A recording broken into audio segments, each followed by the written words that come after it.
Occupational English Test. Listening Test. This test has 3 parts. In each part, you'll hear a number of different extracts. At the start of each extract, you'll hear this sound. You'll have time to read the questions before you hear each extract, and you'll hear each extract once only. Complete your answers as you listen. At the end of the test, you'll have 2 minutes to check your answers. Part A. In this part of the test, you'll hear 2 different extracts.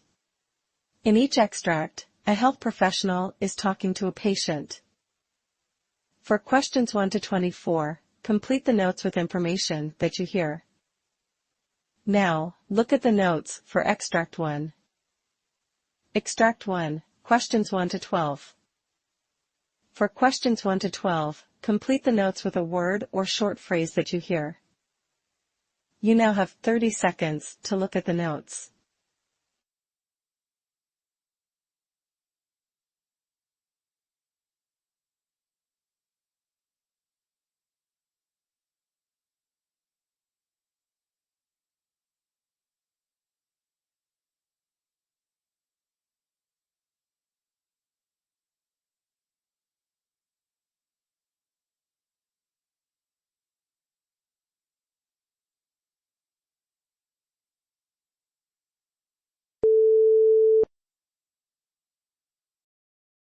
Doctor, I've been following the diet and medication plan we discussed last time, but I'm still finding it quite challenging to manage everything, especially my blood sugar levels.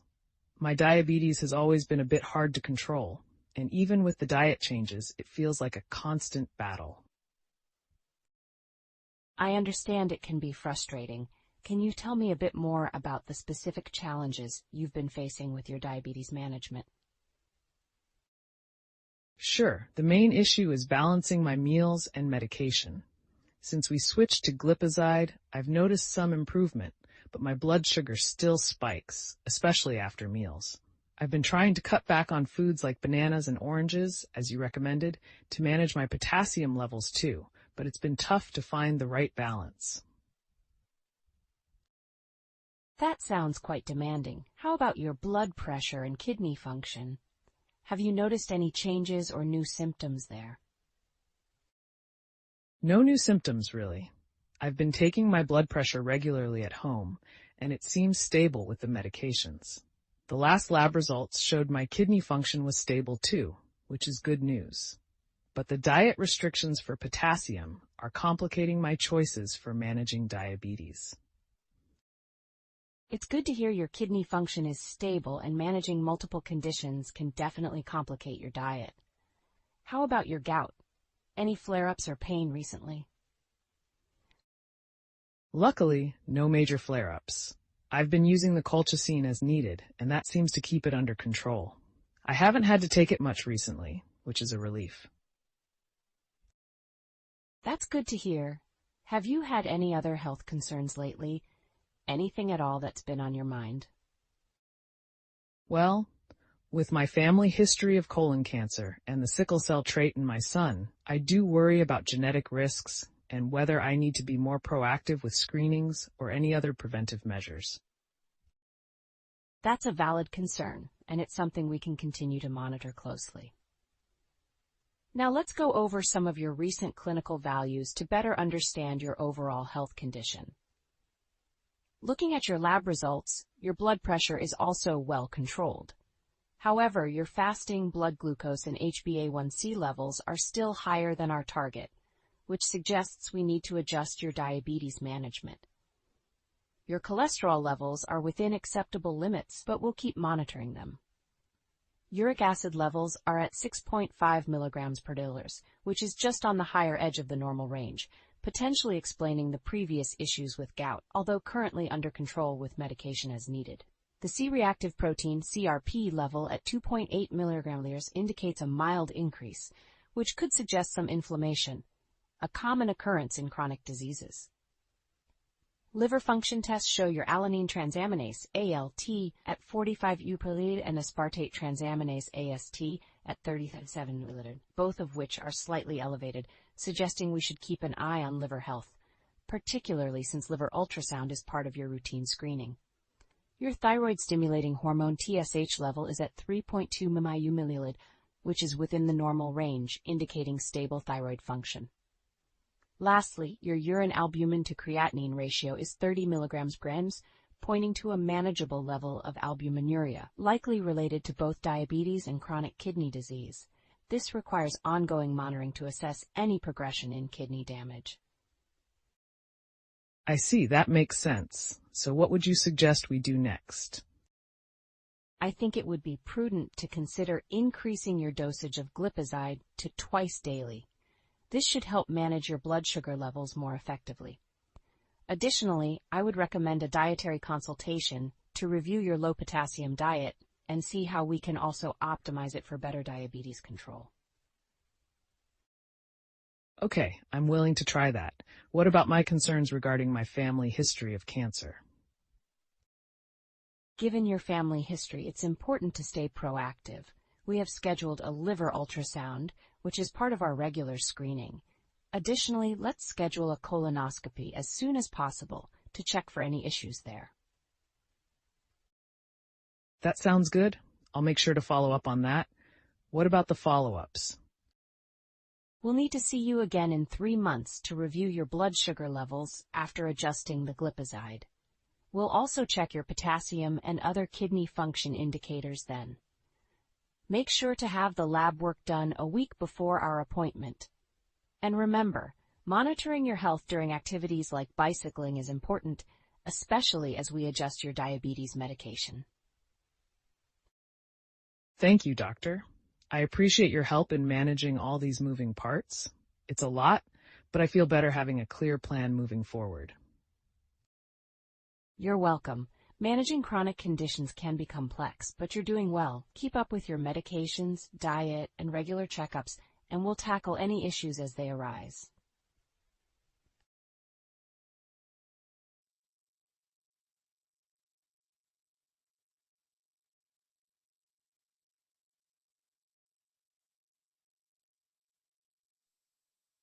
Extract 2, questions 13 to 24. For questions 13 to 24, complete the notes with a word or short phrase that you hear. You now have 30 seconds to look at the notes.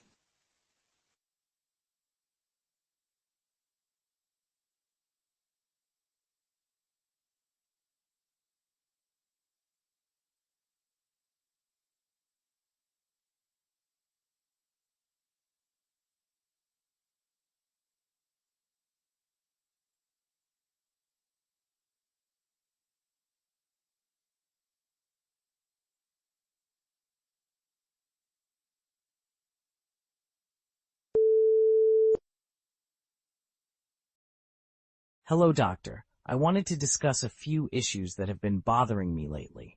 My upper arm pain, for one, it's been sharp and burning, especially when I try to stretch or pull something.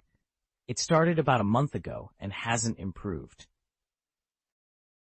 I see. Can you tell me more about what activities seem to trigger this pain? Well, mostly when I try lifting groceries or doing some yard work. I thought it was just a strain initially, but it hasn't gone away, and the pain can get quite intense. Okay, we'll definitely look into that. How about your hearing? I noticed you mentioned some loss there as well. Yes, that's correct. My daughter first pointed it out. She noticed I was asking her to repeat herself more often. It's mainly in my left ear. My father had significant hearing loss after his military service, so I'm worried it might be getting worse. Understood. We'll make sure the audiology consult is scheduled soon. And how are you managing your diabetes and heart conditions?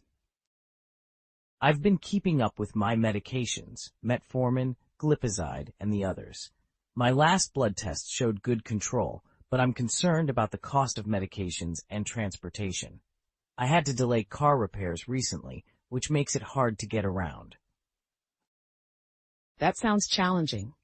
It's important to keep your mobility to maintain your physical activity as much as possible. How about your shoulder pain? It's chronic. I've been managing with Tylenol as needed. It's not as severe as the arm pain, but it does limit me quite a bit. I can't do as much around the house or enjoy my gardening as I used to. All right, we'll keep an eye on that as well. You mentioned an upcoming abdominal ultrasound. Yes, there's some calcification in my aorta that they found during my last checkup. They want to make sure it's nothing serious. Good. It's crucial we monitor that closely. Have you noticed any other new symptoms? Anything else that's on your mind? Not really new symptoms, but I'm always worried about my health costs, like I mentioned. And sometimes I feel a bit isolated because of my transportation issues. It's tough to stay active and social. I understand. It's good that you're maintaining social contacts and physical activity as best as you can. Let's review what we've discussed and outline the next steps. Based on what you've shared today, the plan will include the following steps. First, we'll address the upper arm pain. Given your description, it seems consistent with tendinitis, but we'll consider an X-ray or MRI if there's no improvement with initial treatment. We'll start with rest, ice, and possibly an anti-inflammatory medication. For your hearing loss, the audiology consult is crucial. We need to determine the extent and type of hearing loss and discuss possible interventions. We will continue to monitor your chronic conditions closely. Your diabetes and heart health appear stable from your recent labs.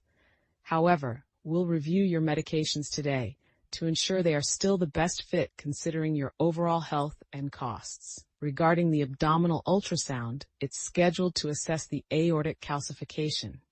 It's important to rule out any significant issues there. Finally, I understand your concerns about transportation and costs. I can refer you to our social services team, who might help with resources for transportation and managing medication costs.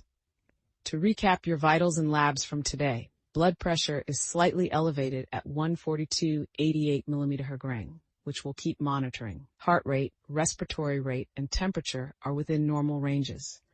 Your weight management seems fine with a current weight of 198 pounds. Lab results indicate stable blood sugar and cholesterol levels, and your liver and kidney functions are good. I'll see you back here in 4 weeks to reevaluate unless something urgent comes up. Do you have any questions about this plan?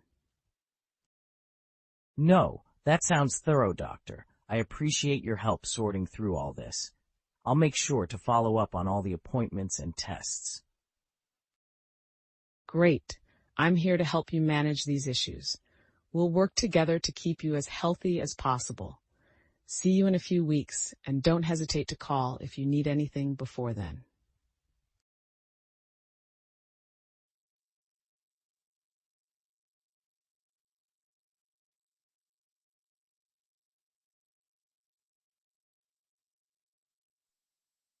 That is the end of Part A. Now look at Part B. Part B. In this part of the test, you'll hear 6 different extracts. In each extract, you'll hear people talking in a different healthcare setting. For questions 25 to 30, choose the answer A, B, or C, which fits best according to what you hear. You'll have time to read each question before you listen. Complete your answers as you listen. Now look at question 25.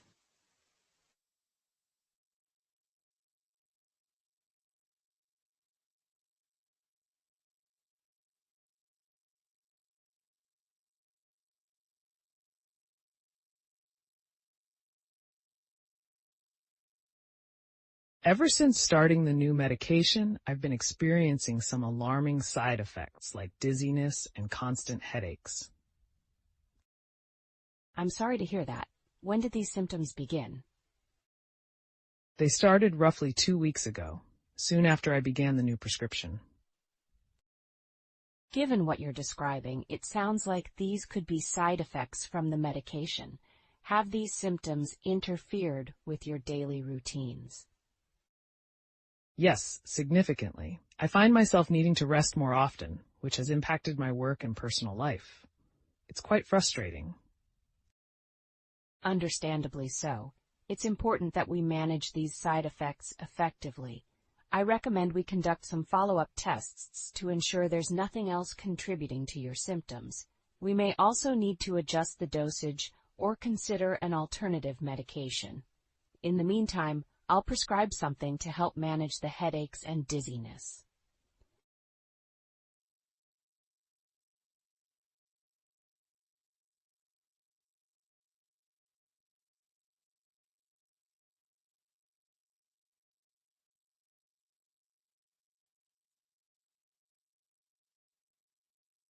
Now look at question 26.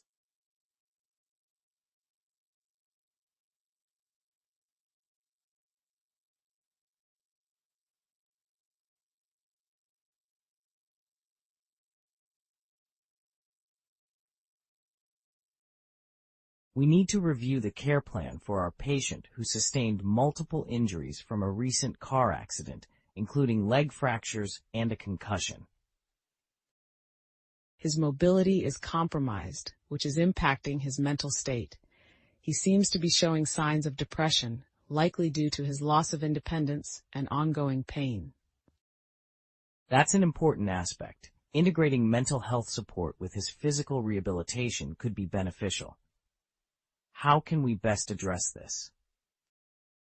I recommend we start with psychological evaluations and possibly include therapy sessions to support his mental well-being. Physically, if we could initiate some form of gentle yet effective physical therapy, it might help him see some progress and uplift his spirits. Excellent points. I'll arrange for a consultation with our psychological services and coordinate with physical therapy. We also need to ensure his pain is managed well throughout this process.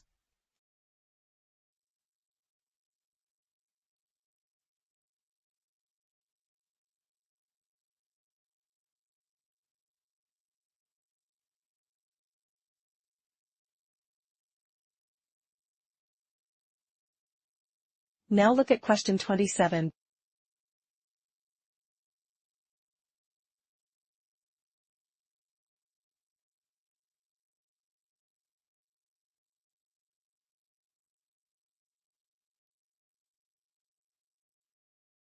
The patient in bed 6 underwent a cholecystectomy earlier today.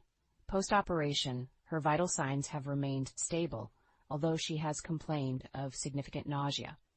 We have her on IV fluids, and ondansetron has been administered to control the nausea. She is currently drowsy from the anesthesia, which is typical.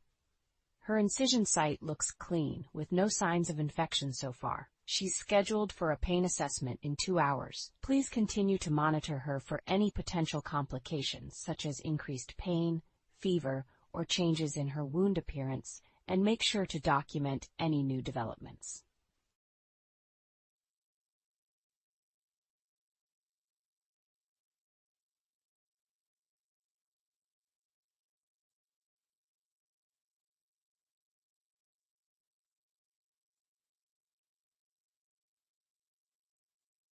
Now look at question 28.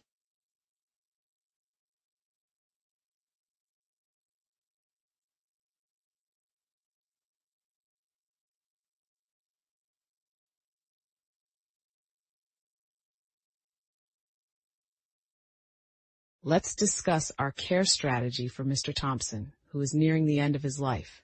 His family has expressed concerns about ensuring he remains as comfortable as possible. I've reviewed his medication regimen, and while it seems to manage his pain at times, he still has episodes of significant discomfort. We should consider optimizing his pain management protocol. Agreed. I think increasing his baseline pain relief medication could help, along with regular nerve blocks. Additionally, ensuring he has access to spiritual care and psychological support will be vital for him and his family during this time. Absolutely. I'll coordinate with our spiritual care team and ensure our counselors are available to support the family. Let's also keep the lines of communication open with his family to address any further concerns they might have.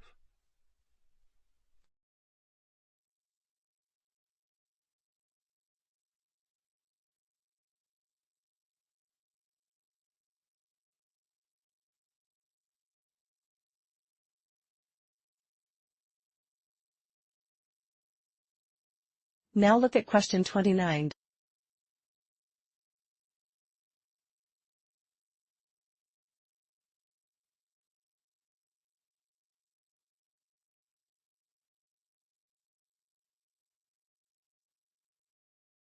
I'd like to hear more about the symptoms you've been experiencing and how they've been affecting you. Well, the anxiety has been overwhelming at times. There are days when the thought of going outside is just too much, and I feel trapped in my own home. That must be incredibly difficult. When you feel this way, have there been any strategies that have helped even a little? Sometimes, practicing deep breathing helps, or I'll listen to calming music. It doesn't always work, though, especially on the bad days. It's good to have some tools that sometimes help. Let's explore other strategies as well, such as cognitive behavioral therapy, CBT, which can be very effective for anxiety. We can also look into medication options if you're open to that. The goal is to find a combination of therapies that can give you more consistent relief.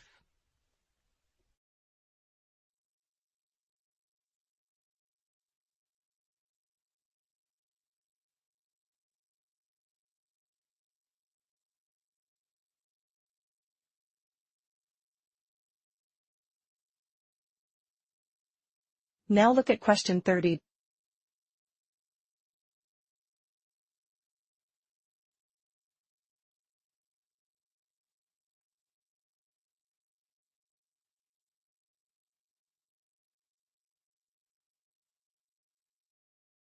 Today, we will focus on enhancing our hospital's response to domestic violence cases.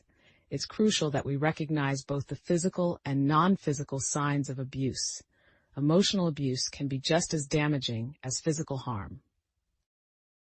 Victims often feel unsafe and may be reluctant to speak openly.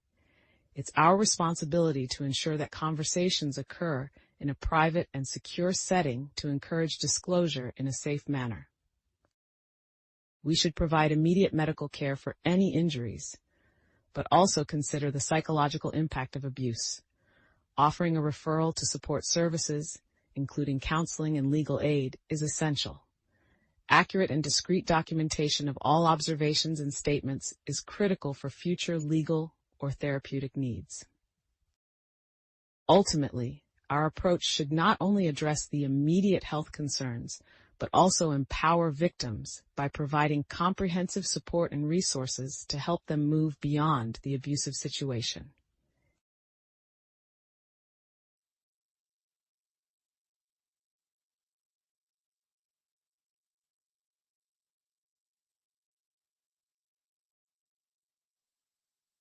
That is the end of Part B. Now look at Part C. Part C. In this part of the test, you'll hear two different extracts. In each extract, you'll hear health professionals talking about aspects of their work. For questions 31 to 42, choose the answer A, B, or C, which fits best according to what you hear. Complete your answers as you listen. Now look at extract 1.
Hello and welcome to today's Healthcare Deep Dive, where we explore complex and intricate medical issues that challenge our modern healthcare systems. Today, we're discussing the intricate interplay between chronic disease management and social determinants of health, using a detailed case study to illustrate our points. Let's begin with the case of Maria, a 54-year-old woman diagnosed with type 2 diabetes and hypertension. Maria is a single mother living in a low-income urban neighborhood. Her case is particularly challenging due to several socio-economic factors that exacerbate her health conditions. Maria was referred to our clinic after a recent hospitalization due to a diabetic emergency. Her medical history is complicated by inconsistent access to healthcare, largely due to her financial situation and her job as a part-time cashier, which does not offer health insurance. Furthermore, Maria lives in a food desert, a neighborhood with limited access to affordable and nutritious food, which complicates her ability to manage her diabetes effectively. According to a study published in the Harvard Public Health Review, the social determinants of health, like income, employment, education, and access to nutritious food, significantly influence the management of chronic diseases.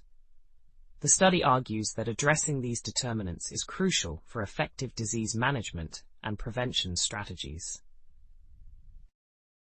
In Maria's case, our first step was to address her immediate healthcare needs by stabilizing her blood glucose levels and managing her hypertension. However, recognizing the importance of social determinants in her health, we also implemented a multidisciplinary approach. This involved collaboration with a social worker who assisted Maria in applying for Medicaid, which improved her access to consistent medical care and medication. Nutrition is a critical component in managing diabetes, so we also connected Maria with local community resources that offer access to affordable healthy foods.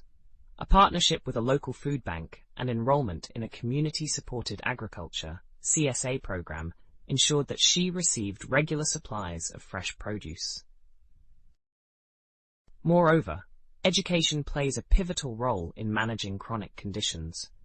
We provided Maria with diabetes self-management education, tailored to her literacy level and cultural background, which is supported by research from Harvard School of Public Health that emphasizes the efficacy of culturally sensitive healthcare interventions. Chronic stress is another significant factor impacting Maria's health. Living in poverty, managing a chronic disease, and single parenthood are all stressors that can lead to poor health outcomes. To address this, we referred Maria to a mental health counselor specializing in chronic health conditions and stress management. This holistic approach not only addresses her physical needs, but also her psychological well-being. To further support Maria's health journey, we introduced her to a community health worker who speaks her language and understands her cultural background. This worker provides ongoing support, helping Maria navigate the healthcare system, reminding her of appointments, and reinforcing the education she receives at our clinic. Maria's case is just one example of how complex the management of chronic diseases can be, particularly when compounded by adverse social determinants of health. It underscores the need for healthcare systems to adopt more integrated and patient-centered approaches that consider these broader factors. Maria's ongoing journey illustrates the critical need for healthcare policies that facilitate comprehensive care models, integrating medical care with social support services. It's essential for healthcare professionals to advocate for changes that improve access to healthcare and address social determinants to reduce health disparities, particularly among vulnerable populations. Thank you for joining me today on this insightful exploration into chronic disease management and social determinants of health. We'll continue to delve into these complex healthcare issues in our future sessions, aiming to illuminate the pathways towards more equitable and effective health systems.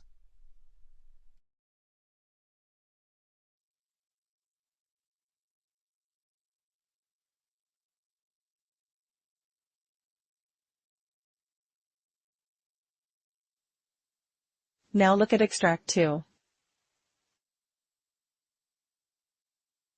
Extract 2, questions 37 to 42.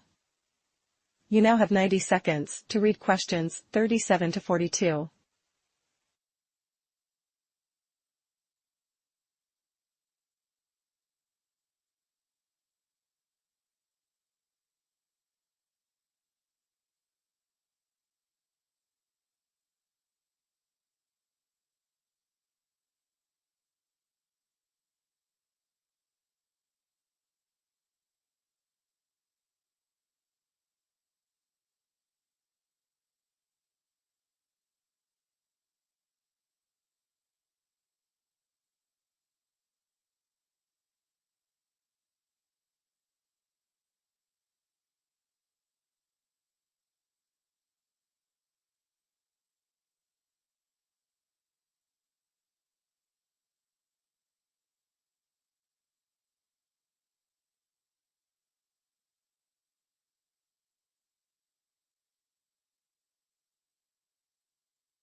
Welcome everyone to today's session on endocrine disorders with a special focus on the complexities of hyperparathyroidism.